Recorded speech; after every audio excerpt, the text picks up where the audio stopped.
राजधानी लखनऊ का वो चौराहा जहां रोज हजारों कदम गुजरते हैं, जहां ट्रैफिक के शोर में गुम था इतिहास का एक कोना, आज वही चौराहा इतिहास के गर्व से चमक उठा है। जी हां, हुसैनगंज चौराहा अब कहलाएगा महाराणा प्रताप चौराहा, और ये ऐलान खुद किया है यूपी के मुख्यमंत्री योगी आदित्यनाथ ने, वो भी उस वीर की जयंती पर जिसने अकबर जैसे बादशाह को घुटनों पर ला दिया था।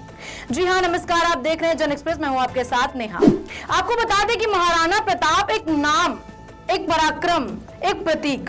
मेवाड़ की धरती पर जन्मे इस वीर ने अपनी मातृभूमि के लिए जो बलिदान दिया, उसे कोई इतिहास मिटा नहीं सकता। और अब लखनऊ की रफ्तार से दौड़ती सड़कों पर उनका नाम गूंजेगा, क्योंकि अब हुसैनगंज चौराहा बन चुका है महाराणा प्रताप चौराहा। वहीं आपको बता दें, सीएम योगी ने साफ कहा, यह सिर्फ नाम का बदलाव नहीं है, ये नई पीढ़ी को अपनी जड़ों से जोड़ने की शुरुआत है। महाराणा प्रताप का स्वाभिमान, उनका संघर्ष और उनका अपराजेय साहस आज भी हर भारतवासी के दिल में जिंदा है। कि 9 मई 1540 को राजस्थान की वीर भूमि में महाराणा प्रताप का जन्म हुआ था। मात्र 27 वर्ष की उम्र में उन्होंने पहला युद्ध लड़ा था। उस समय मेवाड़ के ज्यादातर दुर्ग और किलों पर अकबर ने या तो कब्जा कर लिया था या उन्हें अत्यंत कमजोर बना दिया था। लेकिन विधर्मियों के सामने देश की आन मान और शान को डिगने नहीं देंगे, इस संकल्प के साथ महाराणा प्रताप ने समाज को जोड़ करके भील, मीणा और उस समाज के अंतिम पायदान पर बैठे हुए वनवासियों को, गिरवासियों को, समाज के प्रत्येक तबके को जोड़ करके उन्होंने जो लड़ाई लड़ी, हल्दी घाटी के रूप में 1576 में लड़ी गई वह ऐतिहासिक लड़ाई,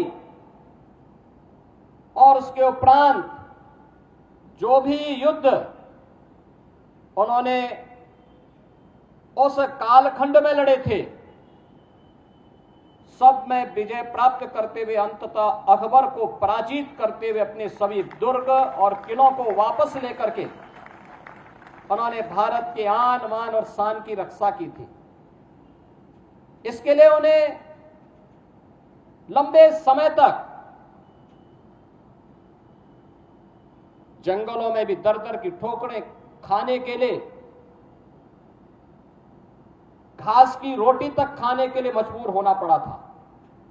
लेकिन वह कालखंड था संगठन का, देश की सैन्य शक्ति को मजबूत बनाने का। उन्होंने प्रखरता के साथ इस कार्य को किया। भामाशाह जैसे दानवीर उन्हें प्राप्त हुए। उस समय के उन्होंने भीलों को, मीनाओं को जोड़ करके सामाजिक संरचना को इतना मजबूत बनाया कि अंततः अकबर की लाखों की सेना महाराणा प्रताप की सेना के सामने नाको चने चबाने के लिए मजबूर हो गई। हिंदुआ सूर्य के रूप में महाराणा प्रताप की जय जयकार उत्तर से दक्षिण तक पूरे देश के अंदर छा गई। और आज भी जब देश संकट के दौर से गुजरता है, राष्ट्र के सामने कोई चुनौती आती है, महाराणा प्रताप का स्मरण हर भारतवासी कर उठता है। और अब लखनऊ की धड़कनों में भी शामिल हो गया है उनका नाम। तो अगली बार जब आप गुजरे हुसैनगंज, नहीं महाराणा प्रताप चौराहे से, तो सिर ऊंचा करके कहना, हम उस मिट्टी से हैं जिसने प्रताप जैसे लाल को जन्म दिया। ऐसी खबरों के लिए देखते रहें जन एक्सप्रेस। नमस्कार।